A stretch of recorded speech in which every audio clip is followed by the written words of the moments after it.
Okay, so this one was prompted by a couple of things.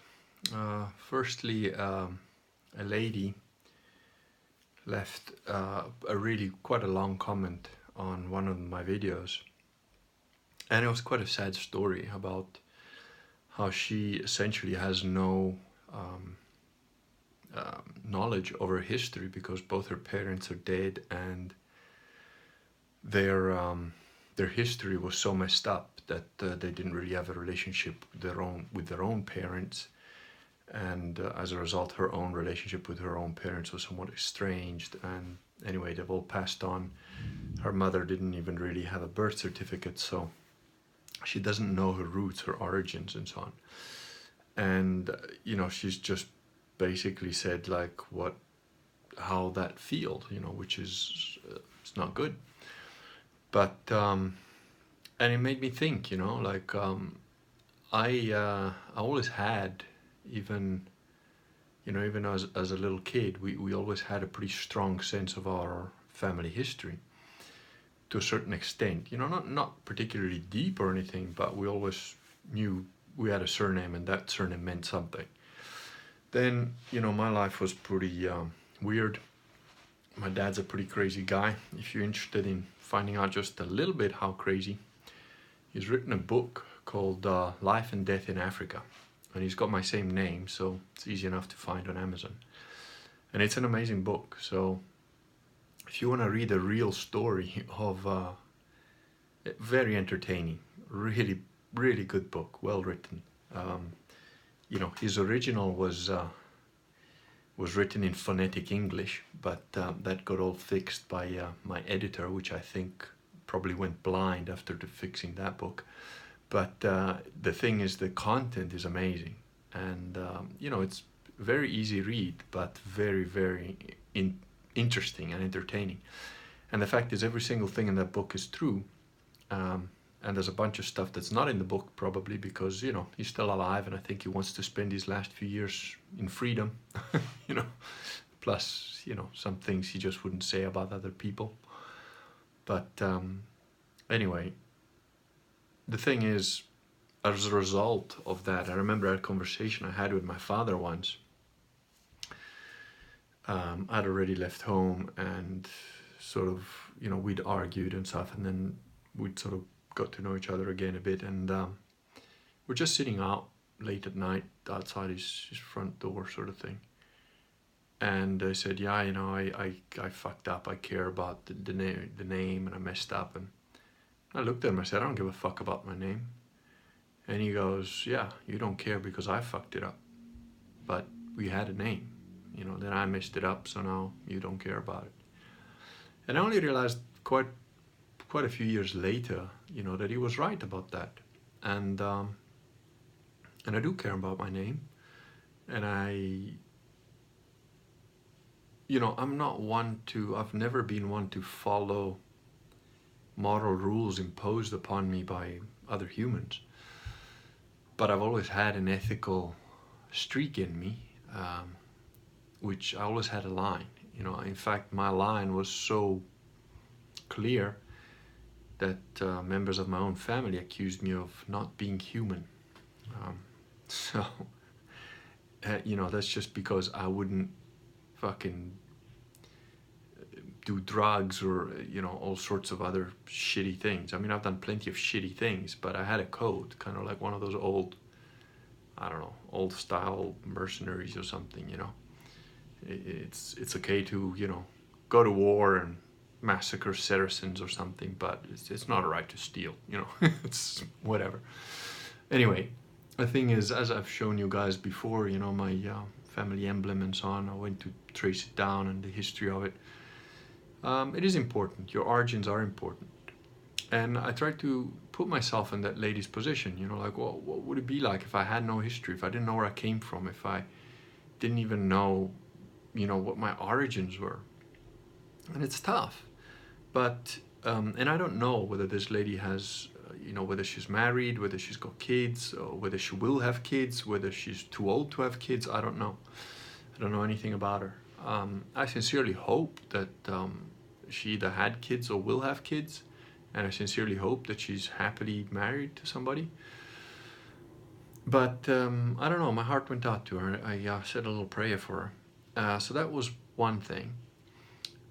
You know, as you guys know, my brain goes into many different directions, so just bear with me a little bit. There's a point to where I'm going with this. Another thing was a group of online friends that I hang out with. One of them mentioned this guy, I think his name is Josh Harris, but I might be wrong. You know, I don't know who he was. Anyway, some guy who apparently wrote a book that was along the lines of, you know, do courting, don't date. And he wrote this when he was in his 20s, apparently. Then he got married to some woman and said, I'm done dating, you know, because I'm married. And now he's separating from his wife and they've got 3 kids. So it's kind of like, you know, he fucked up writing that book and then now he's divorcing or separating or whatever. And apparently the story goes, now I don't know this guy, I don't know anything about him, so I don't know, he might be a great guy, he might be a complete dick, I don't know. But the point is, the story made me think about certain things. And the story goes that he was pretty naive and probably a virgin or something along those lines. And his wife wasn't, and she, you know, had a few relationships or whatever, and then they got together and now it's not working out. And then, you know, I was also thinking about something else, my daughter, my stepdaughter and so on, and just life in general, relationships, my own past, you know. But that was something else. There was something else that popped up. I can't remember what it was, but that made me reflect on one of my old relationships. Or car crashes, as sometimes is probably more appropriate to call them. But, and that's the other thing. And a guy I know who, you know, has some issues. He's on the spectrum, you know, let's just call it what it is. He's a little bit autistic. He's functional, you know, but he has quite serious issues with, you know, with interpreting human social sort of things. And his IQ is nowhere near mine, so he doesn't have the ability to level up the problem by using IQ. If you don't know what I mean by this, I did a video on Asperger's. I can't remember the number, but there is a video with Asperger's in the title that I did. Have a look at that. That'll explain what I'm talking about leveling up. If your IQ is high enough, you can often overcome your Asperger's or autistic tendencies by using your intelligence to level up the problem. He can't really do that, and he's in his 40s and he's learning to observe stuff, and he's learning slowly to start to try to understand how people react to what he thinks is a funny joke, but is like really inappropriate. And he doesn't understand why people don't find it funny, because again, remember, when you've got Asperger's or something like that, you're living in, your mirror neurons don't work properly. So unless you're a keen observer and intelligent enough to understand what your observations mean over time, seeing patterns and then categorizing those patterns and automatically remembering all those things unconsciously, you're gonna struggle, you know, because to you it's fun in your head because you know what you mean and you know what you don't mean, which is often the problem. You know, you make a crude joke and you think it's funny because it's crude, because you know that in reality you would never think such a thing, but it's not clear to everybody else, so they just look at you like you're a fucking psycho. And you know, this guy's a good guy. He's a good guy. He's not a bad person. He's a good person, and he has these natural urges, but he's also kind of been a little bit brainwashed about the whole, you know, don't have sex before marriage, although he has had, you know, relationships before and so on. So it's like, and you know, I tried to help him because he asked for advice, you know, and why not, you know?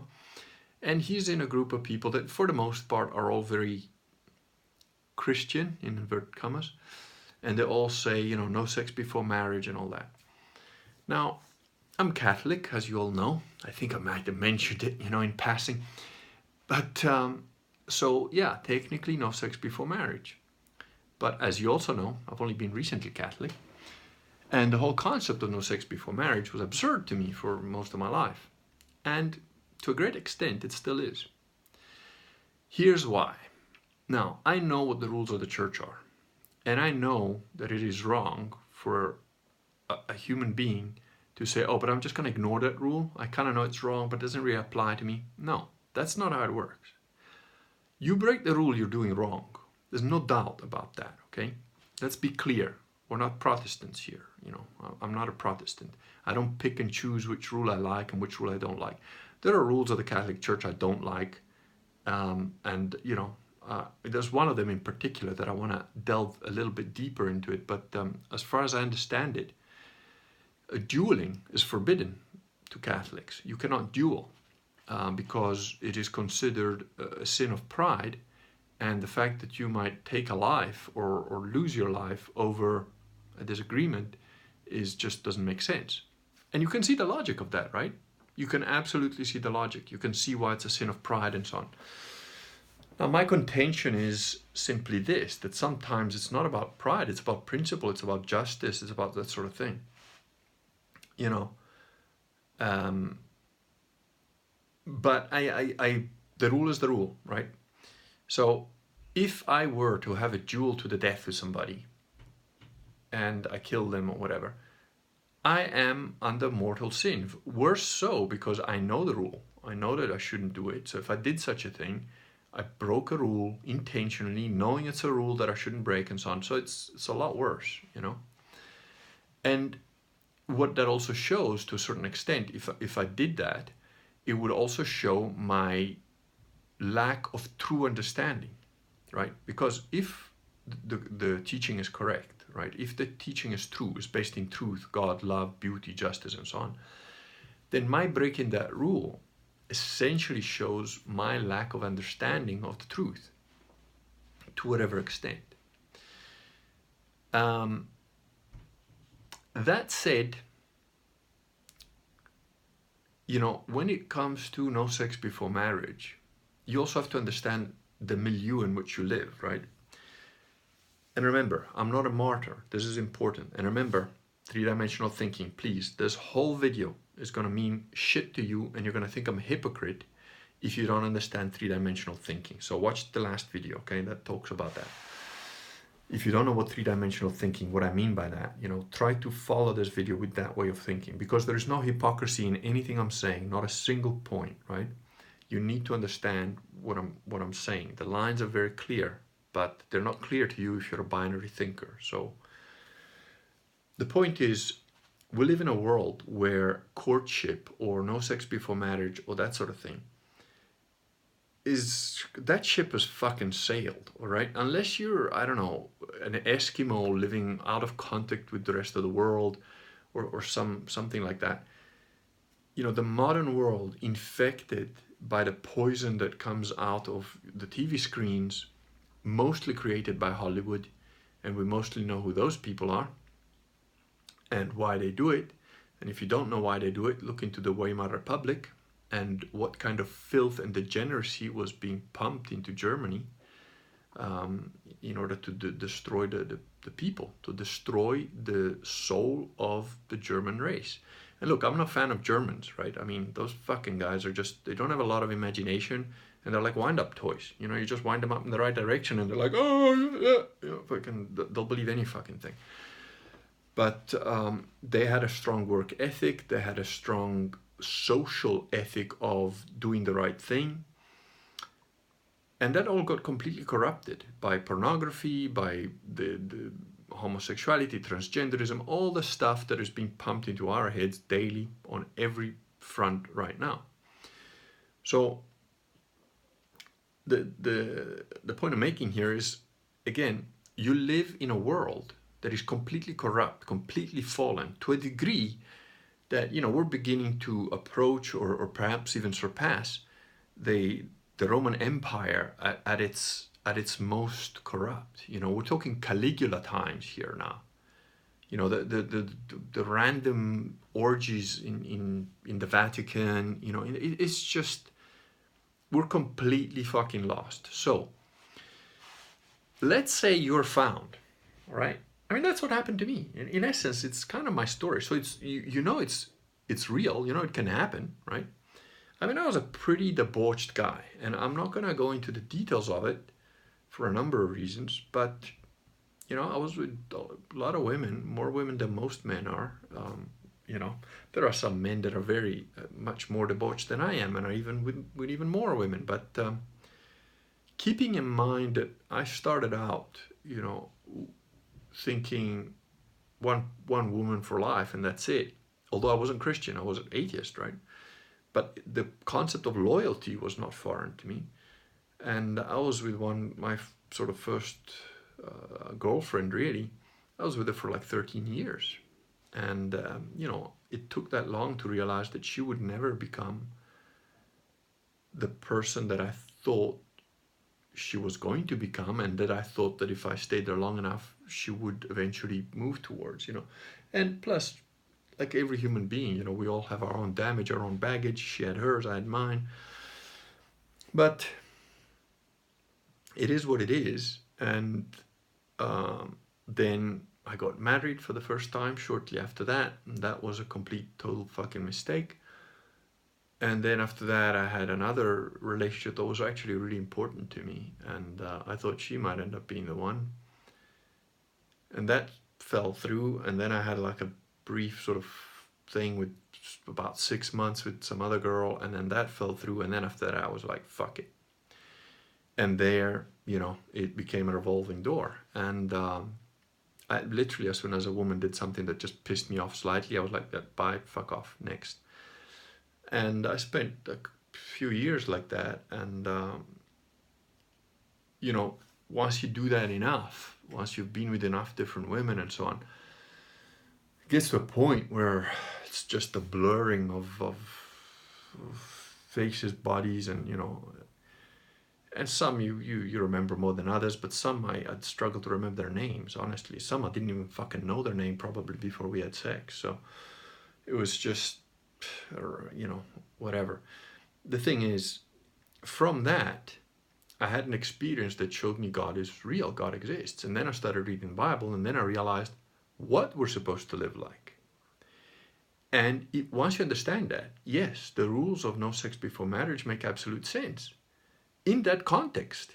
But like I have found myself many times in my life on many very different things, I felt like now I'm a proto-Christian. You know, I wasn't baptized yet, but here I am, a proto-Christian. Like I sort of understand what Christianity is about now, and I kept delving in it and reading it. But I'm surrounded by fucking demon-infested freaks, you know? And even one of the women I was seeing at the time was truly fucking demonic inspired, honestly. I honestly think that woman is possessed. But I wasn't scared because I was like, I don't give a fuck, and whatever, you know. Yeah, God exists, and maybe I'm going to become a Christian, but I didn't care. My life was in such a,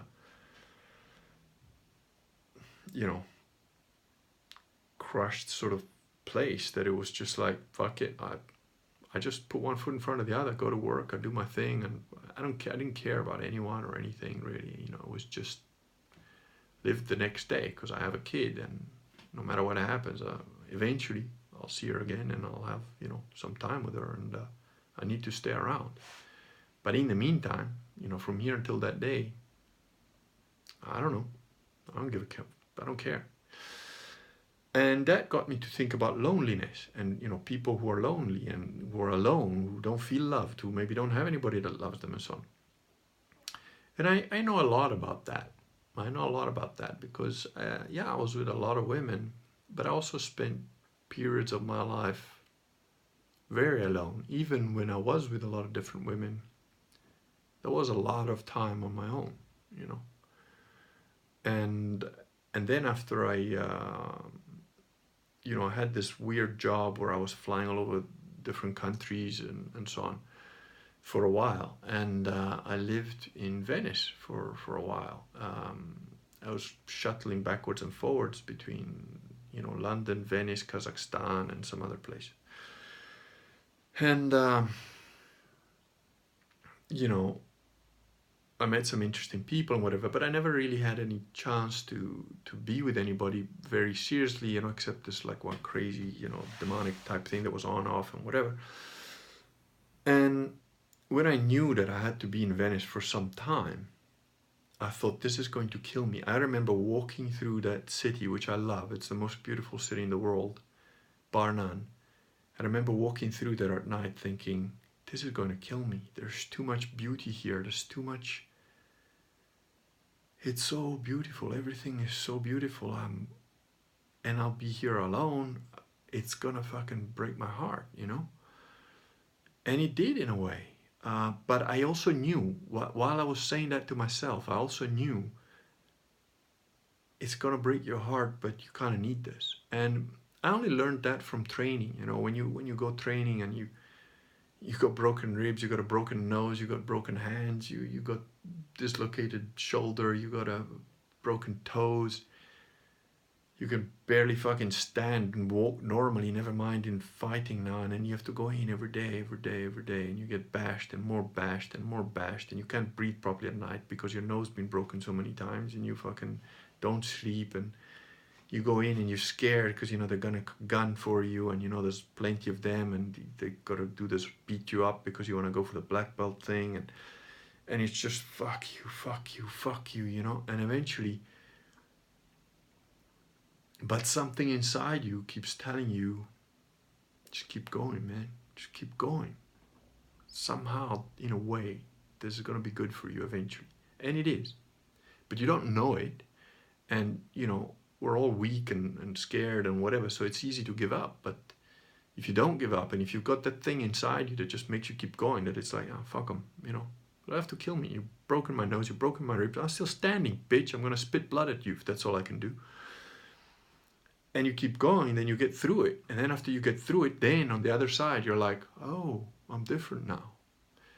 You know, and this is kind of the same. I knew that living in Venice would fucking force me to see beauty in a way that I never had. And even alone, you know, the fact that I was alone was kind of in a way more painful, because it was like, there's all this beauty all around me, and I'm here on my own. I don't even have anybody to share it with, to see it with, you know.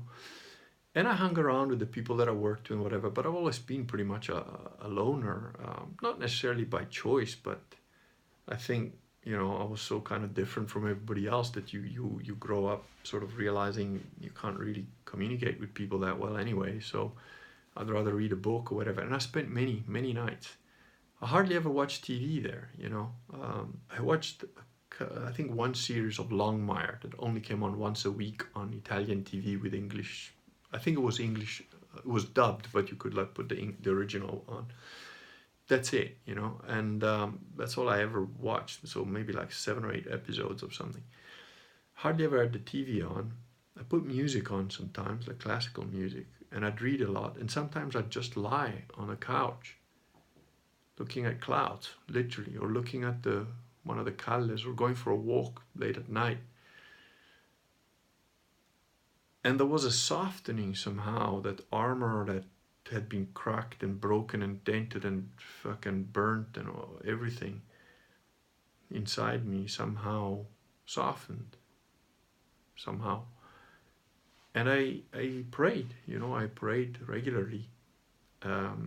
Not for myself, but for my daughter. And I prayed that, like, look, if you're going to punish me for something because I've been an asshole, you know, in this life and however many lives I had before, whatever, fucking do it. Just burn me in one shot. But don't make my kids suffer because of me, you know, like, fucking don't take it, don't evolve me using my kid. That's what I was saying. Don't know that those prayers were heard very well, but you know, I survived things that there's no way I would have been able to survive without God. And it was the true knowledge that God exists and that God is love and that God knows us individually. That is what kept everything going, you know. That's not a sentiment that you can fake. That's not a sentiment that you can pretend you have. You either have it or you don't. And I don't know how other people get there, okay? I got there like Saul, you know, the guy who used to kill Christians, and then he fell off his horse, went blind for 4 days, and had Jesus tell him, why you persecute my people? And then he was like, fuck, I was totally wrong about everything. I'm sorry, man. And he became the most zealot, you know, because that's how the guy was, right? He was a fucking zealot before. You know, it's like the Zen thing, right? Before enlightenment, chop wood, carry water. After enlightenment, chop wood, carry water. You know, same thing. He's a fucking zealot before God, before he knows God is real, and he's a zealot after God is real. Kind of the same, you know. I run at things, you know. It's like, fuck you, I'm not going to blink. I'm going to come at you, and that's it. You know, I don't care if you're a train. I don't care if you're an enemy, you know. Fuck it, I'm going to stand right here and deliver, you know. As long as I'm breathing, I'm going to keep going. And that's the same, you know, now after I know that God is real. But the thing is, other people get their other ways, and I know there's other ways because, for example, even though I was Christian and so on, I still struggled with the concept of Jesus, the resurrection. I struggled with that for a long while. And then again, another series of events happened that proved to me that, fuck, this is real. You know, there's no point in me talking about it in detail because it doesn't, you know, it's objective for me because I lived through it. But for anybody outside of me, it would just be a story, a weird, strange, subjective, crazy story. So it doesn't matter, you know. The thing is, I remember, like, with my, well, she wasn't my wife then, she was my fiancée, I guess, technically, having dinner, and I just realized, shit, I would die before I denied that Jesus was Lord. And, you know, that was an absurd thought for me my entire life.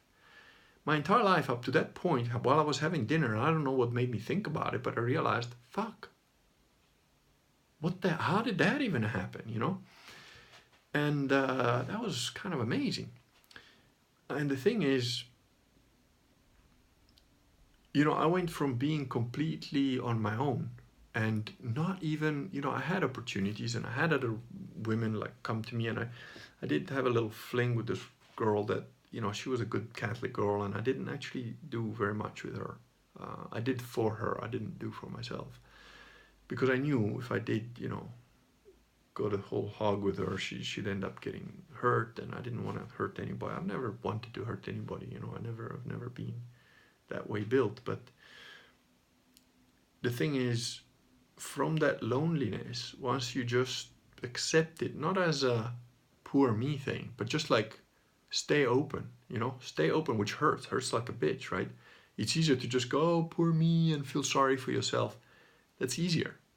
It's less rewarding. It doesn't get you anywhere. It makes you go backwards, but it's easier somehow to stay open and feel all that pain and know just how fucking alone you are in the world, that your own fucking people, that, you know, your own fucking families is like, they don't give a fuck, or they're even against you, or trying to fucking hurt you, you know, or you're completely alone. And then even at work, I was dealing with fucking scumbags that was just, I wouldn't take their shit, and I was like, no, fuck you, you guys ruin lives, so I'm gonna try and take you down. And I fucking damaged them. I caused them a lot of damage at my own expense, you know, because I could have just kept quiet and keep getting the money, but fuck that, you know.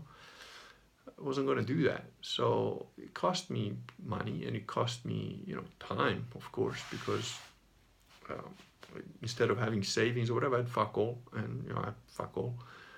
But that's okay. I had me. I had my integrity. I had my line. I had my honor. And having that allows you to stay open to God, and staying open to God, if it's real, in other words, if it's true, if you're willing to be killed rather than say Jesus is not Lord, if you're that level of belief, and not, you know, as in I'm a gung-ho, I can take it. No, I honestly didn't try to be like that. I didn't even know how it happened. I don't know how it happened. It just went sort of, for me, it was like, yeah, you know, maybe God was resurrected. Yeah, I'm gonna get baptized, maybe, you know. Okay, yeah, still struggle with the Jesus thing. Oh, well, this happened. Oh, okay, maybe that really was cool. You know, carry on. Oh, I'm having dinner. Oh, yeah, like the Jesus thing. Oh my God, I would actually let myself get killed before I denied Jesus as Lord. What the fuck happened? I don't know, but it happened. So I know you can get there other ways. For me, it happened the way it happened. But the point is, if you're able to have that true belief in God, miracles happen, man. Because I was lonely, but I wasn't lying there feeling sorry for myself. Of course, sometimes it hurts. It hurts bad. And I read a book called The Cloud of Unknowing, which is, sometimes that book tears your heart out, but it's amazing. It's brilliant. And, sometimes I cried just because it was painful. It wasn't like poor me sobbing, but it was just like, fuck, this hurts so bad. Tears would come out of my face. That's just how it was. No, I wasn't bawling to myself or anything. It was just like, oh, fuck, this hurts, and it was just normal, whatever. But I also had time to, and because I was in such a beautiful place, a beautiful city, I could walk into any church and they're amazing. I could walk down any street and it's amazing. I could go on a little boat with the young guys that like have their business with the boats, and just they'd push me around, sail somewhere, or just go to a little island and chill out. There was a lot of beauty, and beauty heals the soul. And somehow that got it to a point where I was talking to this girl that I'd known for years, and just, she'd tell me a bit about her life, I'd tell her a bit about my life, and then she'd ask me this stuff, and I'd be like, yeah, well, this is what I believe now. I believe I was wrong about everything. I believe, divorce is evil. There should be no such thing. You should get married in church, and that's the only marriage that counts. And that's it. If you get married, it should be once for life and never again. Divorce is anathema to me now. The concept of being, marrying and divorcing, it just won't happen. I remember she said a funny thing, because, and I asked her, so what about you? You've been plenty people, but you never got married. And she goes, no, I've never got married, because if I ever get married, it'll be once and that'll be it. And I was like, but you're not even Christian, are you? And she goes, well, no, but I believe, and I think, I do. I used to go, I learned the Lord's Prayer by myself, because these people came to talk to me, and they were actually Jehovahs Witnesses, and then I went with them for a bit, and I learned the Lord's Prayer by myself for that. And weirdly enough, the only actual person that I'd consider a decent Christian that I met before I became a Christian was a Jehovah's Witness. Now, as far as I'm concerned, they're a cult, and they're like really fucking bad news. But weirdly enough, God acts in mysterious ways. So it's weird that both her and I had our only sort of positive effect from any type of Christian belief were from Jehovah's Witnesses. I just realized that now while I'm talking to you guys on the video. I didn't even realize that until now.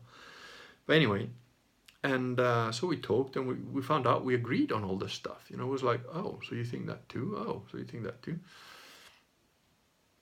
And it was just interesting and amazing and weird. And then, she was, well, we both were in relationships, I suppose, but both collapsing. Mine wasn't ever really, I tried to kind of make it work, but it was just, the thing I was in was just a joke. It's actually a fucking story. I was talking to a guy today, and he just asked me a few things about my life, and then he said, like, oh my God, you've just listed a list of shithole countries that you've fucking been in that are just fucking horror filled. And this guy's Nigerian, so it's like, it's not exactly, and he said, right, fucking hell, the only place you probably haven't been is a goddamn Brazilian favela. And I said, well, actually, on that note, and he just, I can't fucking believe it, But the thing is, so from, what I mean is, my life is so weird and strange. It's difficult to contextualize. But the thing is, you have this crazy sort of screwed up, messed up relationships that I was in, or relationship sort of that I was in, and she was in another relationship that was basically crashing, and had been crashing for a while, and then it eventually ended. And mine ended spectacularly as usual, and then we sort of, you know, hung out for a bit, and like it was kind of pretty obvious where it was heading at some point, you know, and I was like, well, you know, what do you want to do now? I mean, do you want to actually find out if there is anything here, or, and you know, and then yeah, she sort of came over for lunch and never left again, and then we got engaged, and then we got married, and now we're married, and all of that happened in a way that I would have never, ever been able to even imagine, you know, the stuff that happened to get me where I am now. And, you know, when it started to become relatively clear that we were probably going to end up together at some point, you know, it's natural to wonder and imagine and think and wish and so on. And I sort of thought, wouldn't it be cool if she was kind of like this, and, you know, if this worked like that. And then we got together, and it's like, fuck, she is like that, you know. And even some of the things that I thought were just wild fantasies in terms of her belief in God and so on, and her way to be with me and so on, they were there. And, you know, she had no instruction in theology or in Christianity or anything. So it was really through talking with me that she learned quite a lot about it. And even the other day in the car, we were talking about it. And I started trying to help her to think logically about things to do with theology, and, you know, things like, I think we're talking about confession and the point of confession and so on. And she's got a very good brain on her, but nobody's ever taught her to like think in syllogisms, you know, premises, theories, conclusions, and then check your work, sort of thing. But all she needs is a little bit of encouragement, and she's good at it, you know. And the thing is, what I'm trying to get at is, if you allow yourself to feel, to be lonely, to be hurt, let it hurt, you know, not by other human beings, right? By just the circumstances of your life, without feeling sorry for yourself too much, you know. Just breathe, take the hit, take another step, breathe, take the hit, take another step. That allows you to feel God, and that will bring good things to you. I can't tell you how they'll work because nobody can predict that, but it does. And in a way that shows you God is there. Now, the other thing is that I'm talking about this is because, you know, divorce, breaking up, that sort of thing, that can only happen to people that do not have God, that do not believe in God. Now, I don't mean, oh, I believe in God, so therefore nothing can go wrong in my relationship. No, because it's not just me, it's the other person too, right? You both have to believe in God. Now, if you're the man, it's your job to lead the woman there. I'm now looping back to the origin of all this, remember? It's only sluts and wankers. Yeah, it's kind of true. That's why women are all whores and men are all wankers, you know, if you want to generalize things. But if you are the Christian, if you are the man, first of all, you got to examine yourself. You got to spend time to know exactly who the fuck you are. Now, I admit I have a huge advantage in that because I've never had any doubt about who I am. You know, these people that are like, I need to find myself, you know, like women, men, it doesn't matter. You know, like people that say to me, this, I've been saying this since I'm like 16, you know, people that say, you need some time to find yourself, or, you know, I need time to find myself. I said, hey, put a hand on your head, put another one on your ass. You're somewhere in between. Although my bet is your brain is closer to the ass, you know. Find yourself. What the fuck does that mean? You know, don't you know how you feel? You wake up in the morning, are you happy or sad? You know, somebody steps on your foot, does it hurt? That's not complicated, it's not difficult. So knowing who you are is important. And a lot of people apparently are confused about that, which is astonishing to me. But, you know, if you gotta sit down for a fucking hour and sort of go, what do I like? What don't I like? What do I believe? What don't I believe? Why do I believe that? Fucking do it. If you need an hour every day for fucking 6 months, do it. Figure it out. But then, you know, once you know who you are and you allow yourself to be open to God, the next thing that happens is you realize God is true. You become connected. You become connected to truth, to God, to beauty, to justice, so on. And once you're there, you can no longer deny the truth.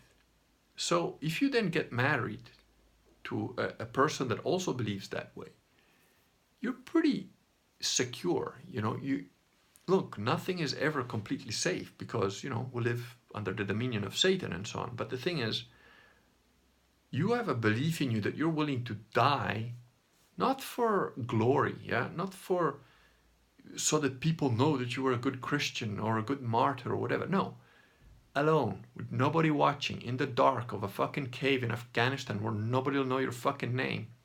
You'd rather get killed than say Jesus is not Lord, with no witnesses and no one ever knowing about it. If that is your belief, if you have that level of belief, and you get married to another person that has that level of belief, and you're both Catholic and you believe in the Catholic Church doctrine, you won't get divorced. Because you literally are willing to die for the idea of Jesus Christ being Lord. And if you're willing to die for that, well, not getting divorced is not hard then, you know, compared to that. So, again, you know, my suggestion to you, if you're lonely, stay open, keep watching, keep looking. You know, don't maybe get involved with anybody for a while, for a time, for weeks or months or whatever you need. I don't know, everybody's different, you know, because it confuses things. I think the correct word is it disorders. It disorder, you know, sex disorders your correct logic, correct way of thinking. But having said all that, if you're a guy who's a little bit autistic, who doesn't know how to deal with women, and who wants to believe in God, but, you know, the point is you want to win, right? You want to win. And winning means getting married, having kids, and having as best a life for them, to give them as good a life as you can. It doesn't mean being happy necessarily, right? Because not everybody gets to be happy all the time. And being happy is not your purpose here. You're a soldier here, win. Your purpose here is to win the fight against the enemy, all right? As best you can, whatever that means, as much as you can do. And that means creating many little mini-me's that will perpetuate the light, okay? That means you need to get married. And if you want to get married and have kids, the ideal is not to get married, divorced, crashed, and fucking not being able to see your kids, or your kid being kidnapped to another country or whatever. All that shit. You know, you don't want that. You want to be able to stay with a person, have kids, and grow them and raise them and be there until you drop dead from old age. You know? And in order to do that, you need to have the ability to deal with women. A woman's not going to do it. A woman cannot lead. A woman will not lead a relationship, a marriage. She cannot. It will crash. It will be some kind of unnatural freak thing. So you're the man, you got to lead. What happens now if you're the man and you don't have the skills to even get with like a woman, never mind lead her out of her whorish ways, right? You need that fucking skill set. So if that means you got to hire a fucking professional, you know, 5 times a week for 6 months, because fuck it, by the time you all fucked out, you're now not scared of women anymore. You know what to say. You're not freaked out. You can relax. You can chill out. You can actually have a conversation, not think about sex anymore. Is that a sin? Is that bad? Are you going to go to hell? Yeah, it's a sin. Yeah, it's bad. Actually, technically speaking, I think there's an argument for saying that a man using prostitutes is not actually adultery. There is an argument you could make. I don't know. I haven't looked into it.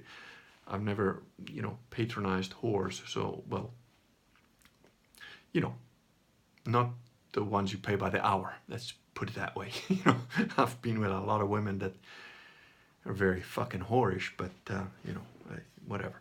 You know what I mean, right? But the thing is, some guys, you know, I know people that couldn't fucking speak to a woman. And then they went that route. They hired professionals for like months on end. And then they got some confidence, and then they started talking to women, and then, you know, they got proper girlfriends, and they're fine now. They got girlfriends, and they hopefully get married and have kids, you know. So there's many ways to get there, and they're not all clean. You know, that's another thing. All these white knight Puritan fucks that are like, you know, it's the theory and the practice. When it comes to relationships, I'm like a fucking mercenary that has been at war all his life and lost shitload of battle, you know, been in battles, massive wars where like my side loses fucking badly. Then I've been in ones where my side wins, but it's a Pyrrhic victory. And, you know, if you do enough war, eventually you realize it's just a fucking no man's land of death and suffering and pain and filth and degradation. And that's what war is. And then you find the light, and now you've become a crusader, right? Now you've become a crusader. They take you into the Templar thing or whatever. You're now a crusader. You get the fucking white thing with a red cross and your sword. And now there's all these other guys who are also crusaders, but they haven't been in the fucking wars. You know, these guys came straight out of the monastery. They were little princes. They got trained by the monks, and then they became knights. Their daddy had the money. They got the horse and the swords and all that stuff, and they're like, we are good Christian men. Now we are going to march our way to Jerusalem, and don't worry, all the enemies along the way will be destroyed by our faith and our swords. And it's like, motherfucker, I come from that place. I fought my way through those fucks for the last 4 decades. You think you're just gonna fucking walk there? And you're gonna walk through them because of your faith? Let me tell you, those fucking freaks have got faith too. They're gonna hack you into fucking pieces. So, if you're gonna go to Jerusalem, I suggest you get some siege engines. I suggest you get some strategy. I suggest that you support your troops with fucking cannon fire first, if you've got cannons, you know, and use some artillery if you can, and use your ships, and use your movement of your men, and use every little bit of advantage that you can. And if you can poison their fucking wells, poison their goddamn wells, because they'll do it to you. You know, and everybody around me is sort of like, oh, that's scandalous. Would you really stoop to that level, you know? And it's the same thing, right? Now I'm talking about relationships, and I'm saying, look, if you need to understand that we live in a fucking degraded world where most women are unfortunately broken whores. And it's not necessarily their fault. It's probably your fault, because you're not fucking man enough to not to pull them out of being broken whores and make them into like non-broken whores, you know, or decent ones or whatever. And now I'm not here saying Captain Save a Whore, right? That's not my thing. But what I mean is, all those like little gamma boys and all the fucking men go their own way faggots and all that, you gotta leave, man, you know. And I put it in that book, Believe, I think, you know, the thing is, the days of courtship and finding out if we're right for each other, and finding out if she's good enough for me and if I'm good enough for her, and then you get engaged, and then the families meet, and then you have marriage, and then you have sex. Those days are gone. Those days are gone. It's all inverted. It's all the reverse. It's all lost, right? You try and do that, like that poor bastard that tried to do that, and he got married, and now he's getting divorced 20 years later, 30 years later, whatever the fuck it is. Because, you know, probably his wife's become a lesbian, or wants more dick, or he wants more pussy, and they've never had it, and everything around them is pushing them in that direction every day from day one. Eventually they crack. But now I'm the reverse, you see, because Satan inverses things. So the satanic world has inverted. So now you there's no courtship. Now it's you fuck first, and then you find out whose name it is, you know.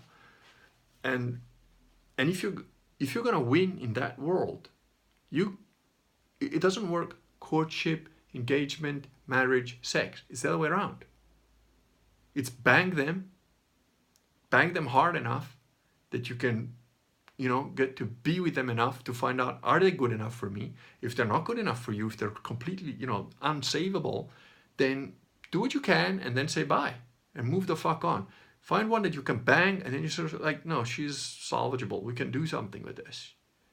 So you bang her, you realize if she's good enough for you, then you start to educate her into that, and then you slowly take her to that direction, where, okay, you might be good enough to, become a good Christian girl from the dirty whore that you were, and I'm the lost fucker that I was or am. And then we become that way, and then you get engaged, and then you get fucking baptized if you're not, and then you get, confirmed, and then you get married. And then you have kids and you carry on a life together forever until you drop dead. You got to invert it. You see, Satan inverts the good. So now I'm going to invert the bad. Fuck you. I'm still going to win, bitch.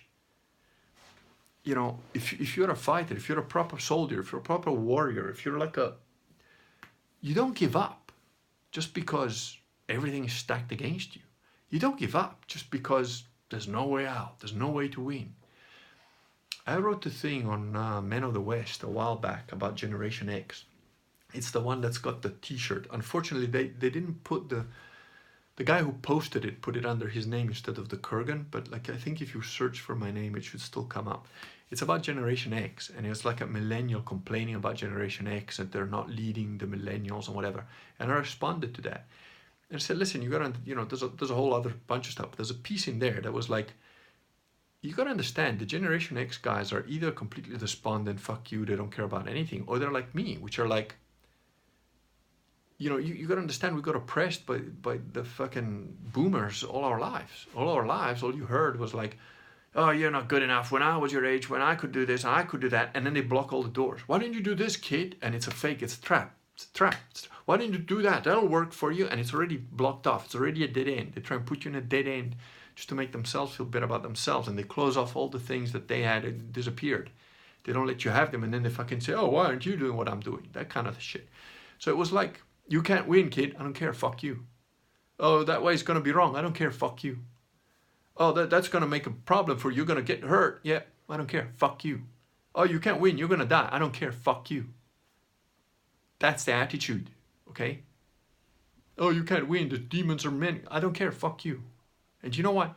You got that attitude, you're going to come through. You're going to win. Eventually, you're going to win or die trying. That's a good death. It's a good death, So, when you say, oh, all women are whores, maybe not all women are whores, but certainly all women are being bombarded with the message of being whores. I mean, I just read an article by Megan Fox, who's a journalist I've interacted with a little bit.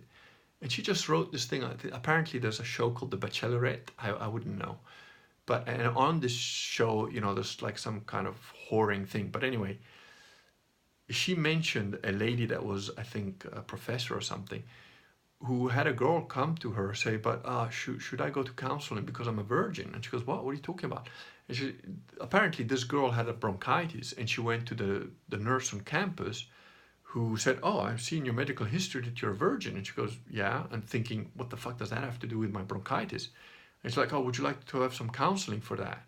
Because, you're 18 and you're still a virgin. And she was like, what? Do I need counseling? So now this poor girl is confused. She goes to the other professor saying, well, do you need, I think I need counseling because, I'm still a virgin? I mean, do you understand how warped that is? How fucking damaged the planet is? Where if an 18-year-old girl hasn't fucking spread her legs all over campus, she's considered to be the one with the mental problem. She's probably the only fucking healthy one there. It's ridiculous. It's a fucking joke how broken everything is. But that doesn't mean you quit. Find another way, So, but, it's like the samurai poem, right? It's like, it's a long poem, I just know like parts of it, which is, it's something like, I have no talent. I make opportunity and avoid my talent. I have no army. I have no castle, like no armor. I have no castle. I make immutable spirit my castle. I have no, or maybe it was later that it said I have no talent. Yeah, maybe like it was later it said I have no talent. I make a quick mind my talent. I have no sword from above and beyond, from thought. I make my sword. And it goes on, and it's like, I don't need anything. You can fucking put me naked with no weapons. I'll fight. I'm still gonna take you out. How can you fight a man like that? You gotta wipe him out. Otherwise, she's gonna get where he's going. Especially if, unlike karate, which is very one-directional, I'm gonna keep going until I'm completely atomized. It's more systema, which is like, yeah, I'm gonna avoid your bullet and I'm gonna keep coming. And then I'm gonna dodge, I'm gonna hide, I'm gonna play dead, I'm gonna cheat, I'm gonna jump over your fucking head. I'll get there. It's no different, If you're alone, if you're lonely, whether you're a man or a woman, just be open to God, be open to the truth, be open to your situation. Believe and trust, God will lead you to the right place. You also got to do your bit, work, try to save money, try to do the right thing. Don't need to believe in people so much. There's nothing wrong with you spotting liars, frauds, and fakes for what they are and saying, fuck you, I don't want nothing to do with you, That's okay, and again, try a little bit. If you're innocent, I'm not innocent because I've had a life that most people, I'm going to be 50 in a few weeks, and most people my age haven't done a tenth of what I've done. I've probably had enough weird shit done and done to me and lived through that. It's a lot, it's a lot of stuff. I know that most people don't have that sort of a life. But even if you're naive, even if you're innocent, even if you haven't gone through the hellish things that I've gone through, and amazing things, because it's not just bad, right? I've had some fucking incredible experiences in my life. If you'd be able to fucking put it on video, some of the shit that I've seen and done and lived through, it's just astonishing, amazing, truly amazing. And even if you don't have a life that is that rich with experiences, keep this analogy in mind. What would it be like, if the grizzled old battle-hardened mercenary that's just become a Templar last week is giving you a bit of advice? What would he tell you to watch out for? Just imagine it in your own mind. What would that grizzled old warrior that's banged fucking pussy left, right, and center, fucking fought everything that moved and survived it all, what would he tell you to watch out for, young knight or young lady? If you're a woman and you think that just spreading your legs all over the place is the way to go, it can be fun, it can be exciting, but, it's not the way women are meant to be.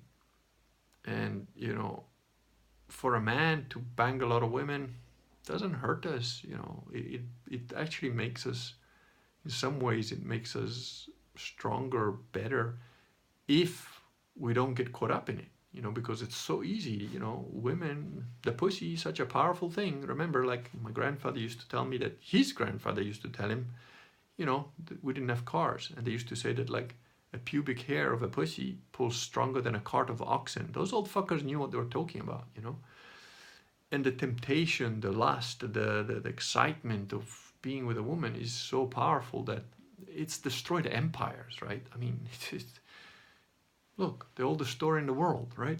The Iliad. That happened because of one pussy, So 1,000 ships, how many men dead? 10 years of siege, one pussy. That's all it took. Yeah, and I'm pretty convinced that Iliad is not all legend. I'm fairly sure there's a lot of truth in that story. Anyway, the point is, as a man, if you to have sex with a lot of women, it's not necessarily detrimental to you. In terms, okay, obviously there's the safety issue. Wrap your dick, whatever, don't get diseased and all that shit. But aside from that, which, unless you're an idiot, it's fairly easy to stay safe. It doesn't necessarily crush us or destroy our spirit or anything. It can make us jaded. It can make us cruel. It can make us crude. It can make us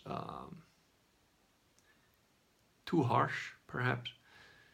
But And it can make us get lost in it. You know, you get so addicted to the new taste of a new pussy that, you know, you just can't help keep changing, switching, and getting nowhere, and just wasting time, you know.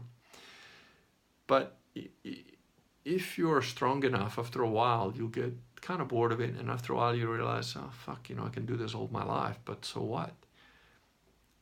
You can become kind of misogynist, you know, and I very rarely use that word, but the actual real meaning of that word, you could actually become somebody who becomes sort of hates women just because of, you start to have no respect for them just because of how easy it is to fuck them, and how easy it is, and how stupid they are in so many ways, and how their emotions fucking rule them.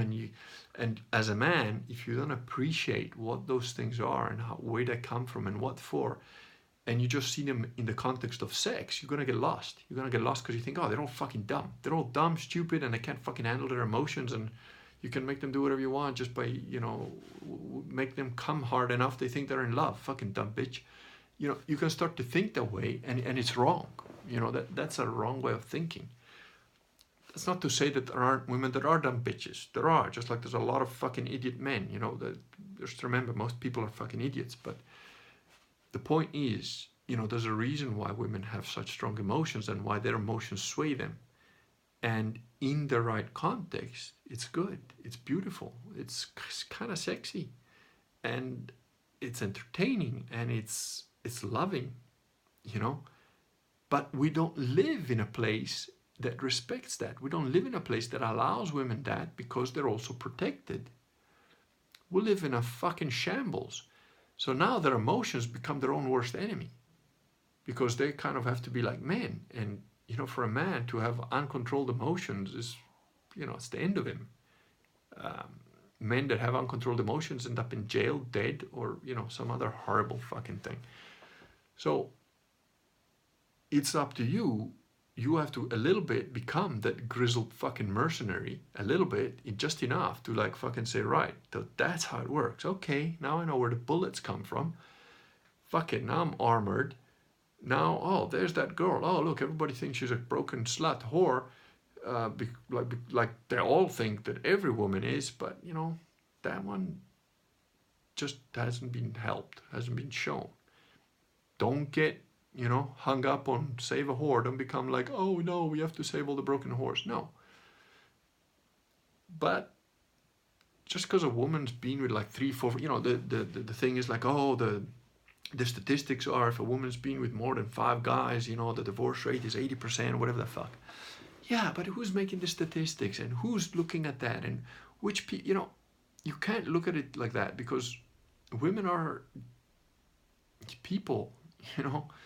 Every human being is unique. Now, I've been with women that maybe only had 3 or 4 partners, and they were a fucking nightmare.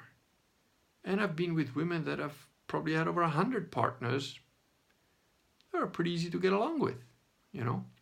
Now, it is true that a woman that has a lot of partners ends up not being able to have that bond, that deep, deep bond that is so important for, you know, a relationship, a marriage, a long-term, you know, a marriage that lasts. You need that, and it's harder for a woman like that, but it's there. All women have that. Now, some are damaged beyond redemption, don't get me wrong. You know, there's probably a lot of them that cannot be fixed, cannot be helped. They're too burnt out. So don't go with those ones, you know. But ultimately, all human beings want to be loved and want to love. Reality is they not just want to be loved. Everybody wants to be loved. But below that, at an even deeper level, we all want to be able to love somebody. Somebody that deserves being loved. Not just because they're loving you, but because they're truly somebody worthwhile loving. Think of that. Think how hard that is. Somebody that is worthwhile loving. How many people do you know that it's truly worth you giving your love to them regardless of anything else? You know? That's the kind of relationship you want. That's the kind of woman you want. And you want a woman that feels that way towards you too, you know? And you can get there, you know? You can get there. So whoever you are, however lonely you are, however fucked up your situation is, don't despair. Do not despair. We're not given to a spirit of fear. And I do have to say, once again, Catholics are right. No divorce. Divorce is not an option. Contraception. There are some reasons that I think, to just always have kids continuously, you can hurt a woman that way. If a woman's had like 7 kids all 1 year from next to the other, her body can't take it and her mind can't take it. They also need a break. So how you go about doing that, that's your thing, whether you abstain or whatever. I don't know. I'm not a theologist on that sort of thing, but I don't believe in contraception, and neither does my wife, and she's more strongly about it, feels more strongly about it than I do, probably, which is somewhat surprising because I'm the one that knows all the, whatever theological knowledge there is in this family, most of it comes from me.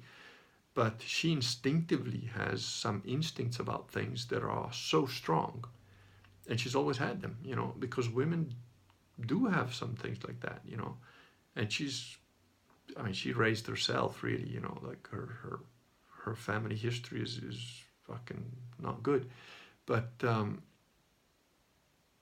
it's amazing. She managed to keep her little savage side inside herself, and it's awesome, So sometimes some people just need a chance, and it's not easy, It doesn't mean that, everything will be fucking butterflies and roses straight away, because broken people need time to heal. Like I fucking spent months walking around the streets of Venice by myself to be able to, let my heart kind of exist without keeping it inside a little steel cage it's been in all its life. So, what I mean is, if somebody like me can end up where I am, so can anybody, So don't worry about it. Don't feel too sorry for yourself. Don't stress too much. God is the answer to it.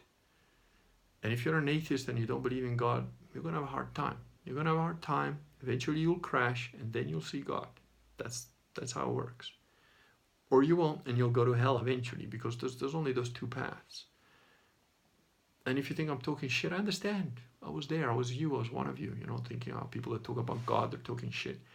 But, I talk about God a little bit different, because I've come from the sewers. I've come from the broken lands. I've come from the bad lands. I've come from the radioactive wasteland where nobody walks. And I've come in from that. And I'm like, yeah, God is real. And if you're going to go out there, God is real. But if you're going to go out there, there are bad lands. There are fucking radioactive mutants out there that will try and fuck you in the ass as soon as you step out of the door. And you better shoot them in the face. That's kind of, it's obviously an analogy, but you understand what I'm saying, right? Anyway, I don't know if this video makes sense or not. It does if you're able to follow my ramblings and tie them all back together from the beginning. But whatever. It's late, and I wanted to share something that I think is important, and I hope it makes a positive difference to somebody. So let me know. Okay, good night.